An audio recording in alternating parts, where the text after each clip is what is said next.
मुझे नहीं पता, मतलब आसिम बाजवा की रेट से वो पैसे कमा रहा है, and how it is happening I don't know. Even her kids with her first husband, उसके बच्चे भी, वो लाहौर में, बुजदार की कोई हैसियत नहीं है, Buzdar is already chief minister of a state. Hmm. और और वो पूरा जो पंजाब प्रोविंस का जो पूरा जो स्टैब्लिशमेंट है, चाहे पूरी ब्यूरोक्रेसी है, वो उसके बच्चे और उसका फॉर्मर हस्बैंड रन करता है, जो पीरनी है उसका। नो एब्सोल्युटली वैभव, आप बिल्कुल ठीक कह रहे हैं। देखिए बात ये है ना, कुछ ना कुछ तो डील हुई है। उसने, ये जो बात है, this marriage is not based on romance और एनीथिंग लाइक दैट, और ऑन लव और म्यूचुअल रिस्पेक्ट और समथिंग लाइक दैट। ये इसके दिमाग में टोटका था, टोटका पूरा हो गया पीरनी से शादी करके। पीरनी का जो पहला हस्बैंड था, आई थिंक 4 5 6 बच्चे हैं, कोई आधे दर्जन बच्चे हैं पीरनी के भी पहले हस्बैंड से। उसका कोई, उन्होंने उनको प्लग इन कर दिया स्टेट में, प्लग इन कर दिया स्टेट में। और मैं दर्शकों को बताता चलूं, ये जो वैभव ने वर्ड यूज करा ना, फेरौन, फेरौन जो इजिप्ट में फेरो हुआ करते थे, राजा हुआ करते थे फेरो, तो उनको फेरौन बोलते हैं। तो आपको शायद अगर समझ में ना आए तो ये वैभव ये कहना चाह रहे थे। तो वैभव ये तो है ना, एक स्ट्रक्चर में आप प्लग इन कर देते हैं। आसिम बाजवा का क्या है, आसिम बाजवा एक स्ट्रक्चर में प्लग इन है ना, तो वहां से वो बेनिफिट लेता रहता है। तो जितने भी सीपैक के कॉन्ट्रैक्ट है पाकिस्तान में, और तो कुछ है नहीं सीपैक के अलावा, तो जितने भी सीपैक के कॉन्ट्रैक्ट हैं वगैरह वगैरह, ये सब वहीं पे प्लग इन है, वहां से पैसा कमा रहे हैं ये लोग। आशीर्वाद प्राइम मिनिस्टर हाउस से है, तो देयर इज नथिंग सरप्राइजिंग। ये होना था वैभव, ये होना था पाकिस्तान के साथ।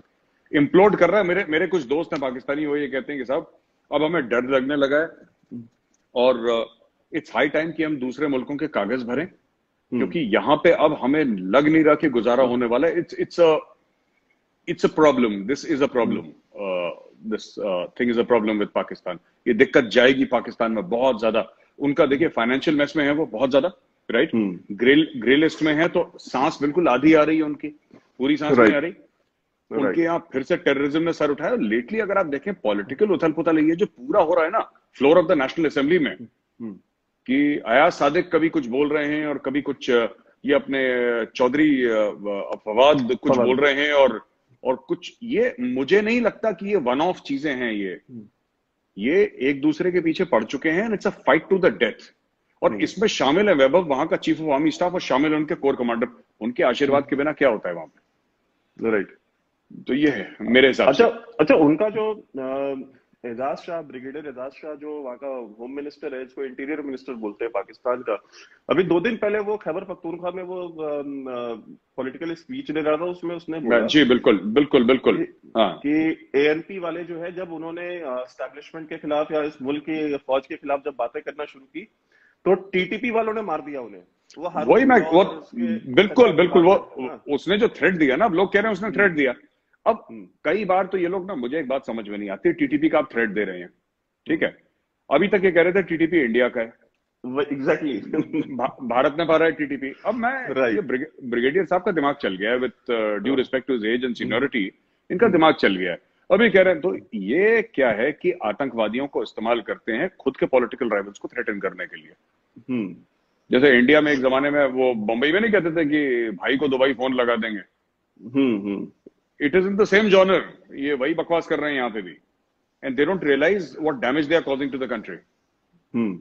अच्छा, ये सबसे बड़ी चीज है। उससे पहले ये शेख रशीद ने प्रेस कॉन्फ्रेंस करी और उसने बताया कि जो टीटीपी है वो मुत्तहिद हो चुकी है, और उसने 2 बार प्रेस कॉन्फ्रेंस करी, और उसने बताया कि मतलब कि ये जो पीडीएम के धरने वरने हो रहे हैं, इसके इम्कानात है कि वहां पे धमाके हो सकते हैं, उस पर हमले हो सकते हैं। उसके बाद interior minister brigadier Ejaz Shah बोलता है कि टीटीपी जो है वो एएनपी के जो हारून बिलौर और उसके चचा को सबको मारा था, एएनपी के जो टॉप लीडरशिप थी, बोले कि वो भी इसलिए मारा था बिकॉज वो एस्टैब्लिशमेंट के खिलाफ बातें करते थे। मतलब पाकिस्तान का मतलब क्या, एस्टैब्लिशमेंट ही है ना, there is nothing called Pakistan.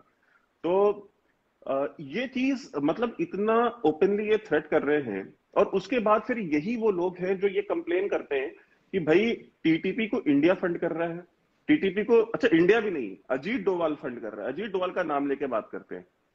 सो ये जो एक ऑब्सेशन है, अभी मैं कल एक प्रोग्राम पे था पाकिस्तान के, तो वहां पे ये था कि भाई ये जो इनकी डोवाल साहब ने कहा कि हम बाहर जाकर के पे भी हम लड़ेंगे, हम अपनी जंग सिर्फ भारत के अंदर नहीं लड़ेंगे, हम भारत के बाहर भी लड़ेंगे। तो अब उससे उनकी टांगें कांप रही है, उनको नहीं समझ में आ रहा है क्या, जबकि सर डिफेंसिव ऑफेंस की जो स्ट्रेटेजी डोवाल साहब ने दी थी वो भी स्ट्रेटेजी सेम थी, उसमें कुछ अलग तो नहीं था कि थ्रेट जहां से एमिनेट हो रहा है बिल्कुल आप वहां काउंटर करो। तो इसके बारे में सर कुछ बताइए हमें। देखिए, जो डोवाल साहब ने पहले भी बोला था, and he gave this theory of defensive offence. वो वैभव, यू वेरी राइट, जहां से थ्रेट आएगा, हम तो खुद इसमें कई बार ये कह चुके हैं ना कि जब आपका थ्रेट कश्मीर का रावलपिंडी से आ रहा है, आप कश्मीर में क्यों ऑपरेशंस कर चुके हैं? हम तो डिफेंसिव ऑफेंस के वीडियोस में कई बार मैं बोल चुका हूं, and I also believe the same thing. जहां से अगर कोई प्रॉब्लम है तो आप सिर्फ डिफेंसिव खेलेंगे हर समय, आपको वहां जाके सॉल्व करनी पड़ेगी। और वही the honourable NSA said that only. तो अब इनको, जहां तक आप टीटीपी की बात कर रहे हैं ना कि ब्रिगेडियर साहब ने क्या बोल दिया, ये ब्रिगेडियर का मैं बता रहा हूँ ये क्या है, ये खुद क्या बोलते हैं इनको खुद समझ में नहीं आता। आधे समय ये लोग ब्लेम करते हैं कि टीटीपी इंडियन है, और आधे समय ये कहते हैं देखा एएनपी के साथ क्या करा था, तुम करोगे तुम्हारे साथ भी वही होगा। अरे तुम्हें कैसे पता कि इनके साथ यही होगा यार? How do you know? And then you are also saying that TTP has taken against action against those who spoke against Pakistan. आप इनकी बातों में विरोधाभास तो देखिए, ये खुद ही इतने कंफ्यूज्ड हैं। और ये थ्रू आउट इनका पाकिस्तानियों का कैरेक्टर रहा है। एक कहता है कि साहब अभिनंदन को द टी इज फैंटास्टिक, दूसरा कहता है साहब बाजवा की टांगें कांप रही थी। ये इनका पता नहीं क्या। देखो मैं एक बात बताऊंगा, वो मैं तो बार बार जो दर्शक है ना, मैं उनको एक ही चीज बोलता हूं यार, देखो साफ सीधी बात है, जिस दिन आपने पाकिस्तान को फॉलो करना शुरू करा, उसकी खबर को फॉलो शुरू करा आपने, पाकिस्तान की न्यूज को जैसे आप और हम करते हैं, ये नेटफ्लिक्स देखना बंद कर देंगे लोग। इतना एंटरटेनमेंट किसी मुल्क में है ही नहीं, इतना एंटरटेनमेंट कहीं भी नहीं है, ये जो पाकिस्तानी हमें देते हैं फ्री में रोज। आप 2 पाकिस्तानी अखबार पढ़ लीजिए या 2-3 पाकिस्तानी यूट्यूब चैनल देख लीजिए, आपको लगेगा यार दिस इज अ सर्कस, ये मुल्क है ही नहीं, तो सर्कस है। जी। अच्छा, एक सवाल ये हमेशा करते हैं लोग कि अभी जैसे जो चाइना का जो एग्रेशन है, चाइना के एग्रेशन के ऊपर हमने बहुत सारे वीडियोस भी बनाए, डिफेंसिव ऑफेंस पे हमने उससे बहुत बात भी करी है, हमने बहुत सारे तरीके भी बताए, you know how we need to actually deal with them. But एक क्वाड को लेकर के कुछ लोग बहुत सवाल कर रहे थे चैनल पे कि अगर क्वाड बन रही है तो मतलब ये क्वाड का क्यों जरूरी है, और इसको हमें मतलब how it is benefiting India and how big of a threat it is for China. Vaibhav, I think quad को 2 चीजें हैं। एक तो क्वाड है, एक अंडरस्टैंडिंग है, राइट, कि जिसमें शामिल है अमेरिका, इंडिया, जापान, ऑस्ट्रेलिया। ये एक 2-3 चीजें करनी पड़ेंगी तब जाके क्वाड एक्चुअली बहुत बड़ा खतरा। एक तो to very obviously militarize the quad, आपको उसको मिलिटराइज करना पड़ेगा और बहुत ऑब्वियसली मिलिटराइज करना पड़ेगा। पहली चीज तो ये। दूसरी चीज ये है कि आई थिंक क्वाड में अभी भी बहुत स्कोप है और कंट्रीज को ऐड करने का, एक्सपेंशन ऑफ द क्वाड। क्योंकि ये जो लोग हैं वैभव, चाइना रुकेगा नहीं जब तक आप चाइना को फिजिकली रोकेंगे नहीं। कुछ चाइना के अंदर कुछ पॉलिटिकल डायनेमिक्स हैं। काफी लोग ये नहीं समझते हैं कि जो चाइना के अंदर हो रहा है इस वक्त, जो भी चीन के अंदर हो रहा है, वो काफी कुछ फ्यूल्ड है उनकी इंटरनल पॉलिटिक्स, उनकी जो डोमेस्टिक पॉलिटिक्स है। लोग ये समझ नहीं पा रहे। चाइना इज अंडर प्रेशर, और जैसे कि एक प्रेशर कुकर होता है, वो सीटी बजती है ना उसके ऊपर, तो बेसिकली ईस्ट लद्दाख में प्रेशर कुकर की सीटी बज रही है। तो एक तो हमें यह समझना चाहिए, जो गलवान का किस्सा हुआ और ये पेंगोंग सो लेक का किस्सा हुआ, 4 फिंगर, 8 फिंगर, PP-14, या जो भी इस पूरे एरिया की बात करते हैं, रिजांगला की बात करते हैं, और यू नो हेलमेट टॉप और ये सब, you know all these figures and all, दौलत गोल्डी वगैरह, this is nothing, this is just China letting of pressure because domestically बहुत ज्यादा प्रेशर हो रहा है। Now Xi Jinping is being questioned. वापस आता हूं क्वाड पे। जो आपने क्वाड की बात करी वैभव, क्वाड में देखिए सिंपल सी ये बात है कि अमेरिका ने ऑलरेडी कमिट कर दिया है क्वाड को, इसलिए तो अमेरिका ने 2 एयरक्राफ्ट कैरियर भेजे और B-52 बॉम्बर्स भेजे थे। नाउ जो मालदीव्स में और उसके आसपास हमारी जो एक्सरसाइजेस हो रही हैं, और साउथ चाइना सी के आसपास ऑस्ट्रेलिया को लेके, Australian navy has joined those exercises, right. Japan ने अपना कमिट कर दिया, अपना डिफेंस बजट जापान ने कमिट कर दिया, इंडिया आगे बढ़ रहा है। सो आई थिंक इसको एक फॉर्मल स्ट्रक्चर में लाके प्रॉपरली बहुत जल्दी, एंड आई एम श्योर हो भी रहा होगा, शायद हमें नहीं पता होगा, हो भी रहा होगा पीठ पीछे, क्योंकि अभी तक तो मोदी जी और डोवाल साहब ऐसे ही काम करते हैं कि मोदी जी का थोड़ा सा दिमाग भी ऐसे ही चलता है ना, एक दिन मित्रों आज से 370 नहीं है, वो कोई कह देंगे मित्रों आज से क्वाड है, तो क्वाड हो जाएगा। पता लगा कि 1 साल से 2 साल से बिल्डिंग बन रही थी, राइट, बॉम्बे में या साउथ में कहीं सी के पास एक बिल्डिंग बन रही थी, ये क्वाड का headquarter, nobody knows, so he will do it and he will do it immediately without any warning. तो वेब militarisation of the Quad, expansion of the Quad, and understanding that China is your enemy. देखिए पाकिस्तान किसी गिनती में नहीं आता, वो हमारे पार्टीशन से कुछ छूटी हुई चीजें हैं, तो हमें लगता है कि पाकिस्तान पाकिस्तान देखिए ज्यादा से ज्यादा क्या कर सकता है, जिहादी भेज देगा, ड्रग्स भेज देगा, इससे ज्यादा पाकिस्तान क्या करेगा? और क्या कर चुका है पाकिस्तान आज तक? 1999 में उसने कारगिल करा था, तब तो पैर जाके पकड़ लिए थे वहां पे बिल क्लिंटन के, वॉशिंगटन में। Militarily Pakistan is zero. मैं आपको एक और बात बताता हूं, विदाउट चाइनीज सपोर्ट अगर पाकिस्तानी आर्मी, नेवी और एयरफोर्स पूरी की पूरी मोबिलाइज करती है वैभव, ये 2 हफ्ते के अंदर पूरा मुल्क बैंकरप्ट हो जाएगा। इनके पास इतना पेट्रोल नहीं है कि मोबिलाइज कर दें पूरी फौज को। They don't have that. It's only because the CPEC is coming through Gilgit Baltistan, Pakistan occupied Kashmir, जिसको ये लोग आजाद कश्मीर बोलते हैं, पाकिस्तानी मतलब, और यहां से पूरा जो एरिया है it is important for China, इसलिए इनकी नाक जो है पानी के ऊपर है ना। लेट अस से, आई एम जस्ट सेइंग, एक वियर्ड एग्जांपल मैं आपको देता हूं वैभव। कल अगर ऐसा हो कि चाइना को सीपैक का ऑल्टरनेट मिल जाए, एक उदाहरण दे रहा हूं आपको, चाइना को सीपैक का ऑल्टरनेट मिल जाए, चाइना इतनी जल्दी पाकिस्तान को डंप करेगा ना, ये मतलब इन्वेस्टमेंट्स फायदा फिर उठाएगा उसका, क्योंकि जियो स्ट्रेटेजिक लोकेशन तो है पाकिस्तान की। And as far as India, अगर आप इंडिया में खड़े होकर देखें तो it's gateway to central Asia, इसमें कोई दो राय है नहीं। And Iran can not be trusted, I don't trust Iran यार, in spite of Chabahar port और एनीथिंग, मेरे दिल से मतलब honestly speaking, and I think you share my views on this, Iran तो है ही ऐसा, मतलब ना, इट्स अ गॉन केस यार, यू कांट ट्रस्ट ईरान। तो जो लैंड रूट की बात करते हैं ना सेंट्रल एशिया में, वो तो हमारे लिए इंपॉर्टेंट है। बाकी land route to central Asia और Afghanistan, even for the coalition forces जो अफगानिस्तान में ऑपरेट कर रही हैं, उनके लिए भी इंपॉर्टेंट है। लेकिन अगर चाइना को यह पता लगता है कभी कि देयर इज एन ऑल्टरनेटिव, और मैं बता रहा हूं ऑयल आना है जैसे वहां से, ये सीपैक का क्या कर रहे हैं, एक तरफ से ऑयल आएगा, एक तरफ से फिनिश गुड्स आएंगी, ये यही मसला है ना, राइट। कल अगर कोई बंदा गाड़ी बनाता है, अभी इलेक्ट्रिकल व्हीकल्स का चल रहा है 300-400 किलोमीटर पर चार्ज, अभी मर्सिडीज ने लॉन्च करी, और इंडियन गवर्नमेंट ने भी कई, I think 16-17 companies, I am not sure of my facts, मुझे इतना ठीक से ध्यान नहीं है, काफी कंपनीज को लाइसेंसेस दिए हैं कि आप ईवीज बनाइए, इलेक्ट्रिकल व्हीकल्स। जिस दिन वैभव, जिस दिन आपके पास ऐसी गाड़ियां आ गई, और वो दिन ज्यादा दूर नहीं है, जो 500, 700, 1000 किलोमीटर पर चार्ज में चलेंगी, कार्स एंड व्हीकल्स एक्सेट्रा, आधा सीपैक का काम बंद हो गया, by the way, just to tell people so that they know, right, कि चाइना पाकिस्तान इकोनॉमिक कॉरिडोर का काम बंद हो चुका है। अभी जब हम बात कर रहे हैं वहां काम बंद है पूरा, वो जर्नल पैसा खा रहे हैं, वो अलग बात है, लेकिन काम बंद हो गया। तो the day that happens, no, it is going to be very detrimental for China. ये पूरी तेल की इकोनॉमी, ये सब ना, एवरीथिंग विल चेंज। तो वर्ल्ड बहुत फास्ट मूव कर रहा है, and I think quad is the answer to China. China को ठोकना पड़ेगा वैभव एक बार ना, China must take a solid hit, तब जाके उनको बात समझ में आएगी। ये जो हम टॉक्स करते हैं ना, कोर कमांडर लेवल की टॉक्स, ये कमांडर लेवल की talks, I don't think China takes all these talks seriously यार। मुझे नहीं लगता चाइना सीरियसली लेता है इन टॉक्स को। वो हम ही लोग हैं, हमारी आदत है ना कि चलो बात करके कुछ मसला सुलझाते हैं। चाइना को कोई इंटरेस्ट नहीं है, उनको जाके गिरा दो कोई चाइनीज सोल्जर्स, तो अपने बातचीत करने के लिए आ जाएंगे वो।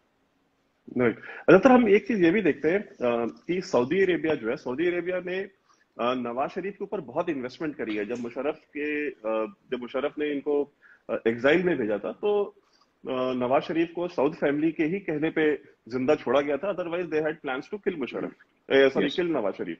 सो ये चीज है, और उन्होंने कई सालों तक उनको, नवाज शरीफ को अपने यहाँ अपना जो है रॉयल गेस्ट बना करके रखा। जेद्दा में पैलेस है उसका भाई, जेद्दा में पैलेस में रहा वो 10 साल। And that palace was also built by the Saudis only, and it was gifted to Nawaz Sharif. Correct. And secondly, I have see, ये जो पीडीएम का पूरा जो शुरू है पाकिस्तान के अंदर, या नवाज शरीफ की जो इतनी हिम्मत हुई है कि वो जनरल फैज, जो कि आईएसआई चीफ है और आर्मी चीफ का नाम लेकर के बात कर रहे हैं, और ये इंडिकेशंस दे रहे हैं कि मेरे सीने में बहुत राज है। और उनके जो पार्टी लीडर्स है, अयाज सादिक ने एक्सप्लेनेशन दी है, बट उन्होंने वो अपनी बात से पीछे नहीं हटे जो उन्होंने पार्लियामेंट में कहा था। और पाकिस्तानी अयाज सादिक ने भी बोला है कि मेरे सीने में कई राज है।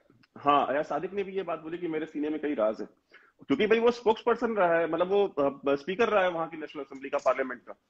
तो सर ये चीज है कि तो सऊदी जो है उनको ये नाराज करके बैठे हुए हैं, बिकॉज ये टर्की और मलेशिया के साथ मिलकर के ये अपना एक ट्रायड बनाना चाह रहे हैं, क्वाड के, ये काउंटर करेंगे। सो इनका जो है ये सऊदी उससे नाराज है, वो जनरल फैज से भी नहीं मिले, बाजवा से भी नहीं मिले, जो प्रिंस सलमान है। So how do you think कि ये जो इन्होंने जो हर किसी से बिगाड़ लिया है अपना रिलेशन, और सऊदीज जिन्होंने इनका पूरा न्यूक्लियर प्रोग्राम फंड किया है, and Saudis are the only people जिन्होंने इनका न्यूक्लियर साइट विजिट किया है, बाकी दुनिया में किसी ने विजिट नहीं किया। Even Pakistani politicians, prime ministers, presidents में सिर्फ नवाज शरीफ था जिसको दूर से दिखाया गया, वो भी अंदर न्यूक्लियर साइट में उसको एंट्री नहीं दी गई थी। तो सर ये जो सऊदीज को नाराज करना था, ये कितना इनको महंगा पड़ने वाला है? वैभव, इनको महंगा पड़ चुका है। देखिए, चाइना लोन देता है, ठीक है, सऊदी एड देता था, फर्क है। आप चाइना वो शाइलॉक एक कैरेक्टर था ना शेक्सपियर की प्ले में, चाइना शाइलॉक है। चाइना अगर आपको लोन देगा तो गुर्दा कलेजी रखवा लेगा, जो नली के अंदर गूदा है ना वो निकाल लेगा China. They are a typical people with a typical mindset. और ये पाकिस्तानियों को कोई फर्क नहीं पड़ता, क्योंकि जो इनका अशराफिया है, जो इनकी टॉप क्रीम है पाकिस्तान की, उनके सबके डुअल पासपोर्ट्स है वैभव। राइट। तो अगर पाकिस्तान ये डुअल पासपोर्ट्स क्यों लेते हैं? क्योंकि इनको अपने मुल्क पर भरोसा नहीं है। इनको पता है जिस दिन मुल्क डूबेगा हम भाग जाएंगे। इमरान खान के बच्चों का पासपोर्ट पाकिस्तानी नहीं है।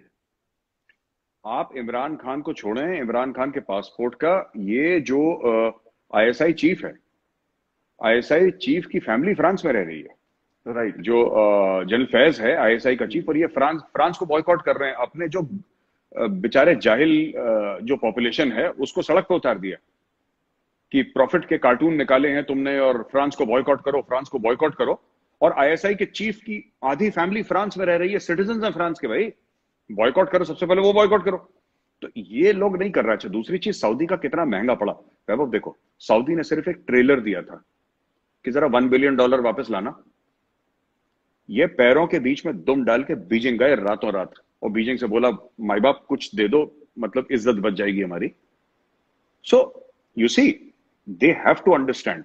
एंड जो कफील वाला मामला है ना, कि जब आप जाएंगे तो आपका पासपोर्ट एक कफील रख लेगा, ये देखो, आपको ये समझना पड़ेगा कि the Ottomans and the Saudis, the Arabs never got along.